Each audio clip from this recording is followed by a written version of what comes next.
Hello সবাইকে। তো আমরা এসে গেছি বাগানে আজকে থোড় কাটতে। থোড় কাটাটা কেমন করে করে সেটাই আজকে তোমাদের দেখাবো। এই দেখো, আমার মা একটা কলা গাছের প্রথমে মোচা খেয়ে নিয়েছি, তারপরেই আর কি থোড় খাওয়ার পালা ছিল। তো কলার কাঁদিটাও কাটা হয়ে গেছে, তাই জন্য থোড়টা বার করে নেওয়ার সুবিধা হয়েছে।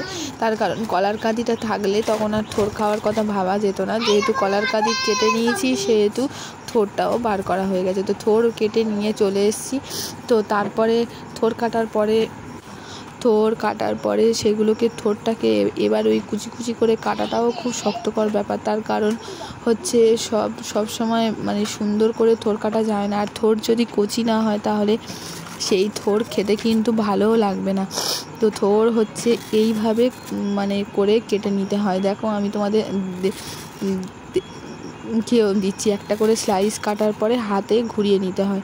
তার কারণ এটাই হচ্ছে থোড়ের মধ্যে যে সুতোগুলো থাকে সেইগুলোকে হাতের মধ্যে পেঁচিয়ে নিতে হয়।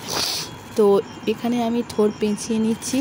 আর সেই সময় হচ্ছে থোড় কাটতে অনেকক্ষণ সময়ও লাগে। হাতে বেশি সময় না নিলে থোড় কাটা যায় না। হাতে অনেকক্ষণ ধরে সময় নিয়ে তারপরে থোড়গুলোকে কেটে নিতে হয়। তো থোড় কেটেও নিয়েছি দেখো আমি। তো এখানে আমি থোড় কাটার পরে আস্তে আস্তে থোড়গুলোকে কুচি কুচি করে কেটে নিয়েছি। তার কারণ কুচি কুচি করে না কাটলে নরম হবে না। আর শুধু তাই না, নরম না হলে খেতেও ভালো লাগবে না।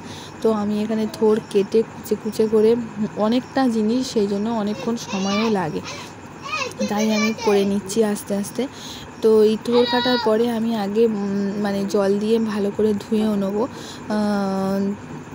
তো দেখো, আমি এখানে থোড় কেটে এক জায়গায় বসিয়ে রেখেছি। তো আরেক জায়গায় নিয়েছি আলু, আর আরেক জায়গায় যে মশলাগুলো দিয়ে করব সাধারণ সিম্পল, কোনো রকম অন্য কিছু মশলা, এগুলো যেহেতু খুব উপকারী জিনিস, তো এই সবেতে বেশি মশলা দেওয়াই উচিত নয়। তো তারপরে আমি হাঁড়ি বসিয়ে নিয়েছি। তো হাঁড়িতে দিয়ে দিচ্ছি সর্ষের তেল দেওয়ার পরে আমি পেঁয়াজগুলো দিয়ে দেবো। গরম হয়ে যাওয়ার পরে আমি পেঁয়াজ দিয়ে দেবো। পেঁয়াজ দিয়ে একটু ভালো করে নেড়ে নেওয়ার পরেই আমি ওর মধ্যে আদা রসুন সামান্য করা ছিল সেটাও দিয়ে দেবো, বাটা ছিল সেটাও আমি দিয়ে দেবো। তো আদা রসুন বাটা দিয়ে দেওয়ার পরেই আমি নাড়তে থাকবো এবং লঙ্কা সব কিছু, হলুদ লঙ্কা সব কিছু দিয়ে নিয়ে আমি নাড়তে থাকবো। তো এইভাবে তাড়াতাড়ি করে নেওয়া যায়। তবে কি, এই সমস্ত যে মোচা বা থোড়, এই যে উপকারী জিনিসগুলো খাওয়ার সময় সাধারণত আমরা অনেক মশলা দিয়ে করে থাকি। আমার কাছে কথা হচ্ছে, এইগুলোতে যদি ভালো করে মশলা দিয়ে করা যায়, এর উপকারিতা থাকে না। তো আমি এখানে সিম্পল মশলা দিয়ে যা আমরা সচরাচর খেয়ে থাকি সেই দিয়েই করছি। এবং এটা আমি কাঁচা লঙ্কার করছি। তার কারণ হচ্ছে, কাঁচা লঙ্কা না করলে এটা শুকনো লঙ্কা দিয়েও করলে ভালো লাগে, কাঁচা লঙ্কা দিয়েও করলে ভালো লাগে। তো তারপর আমি আলু দিয়ে এটাকে প্রথমে একটু নেড়ে চেড়ে নেওয়ার পরে আমি দেবো হচ্ছে থোড়টা।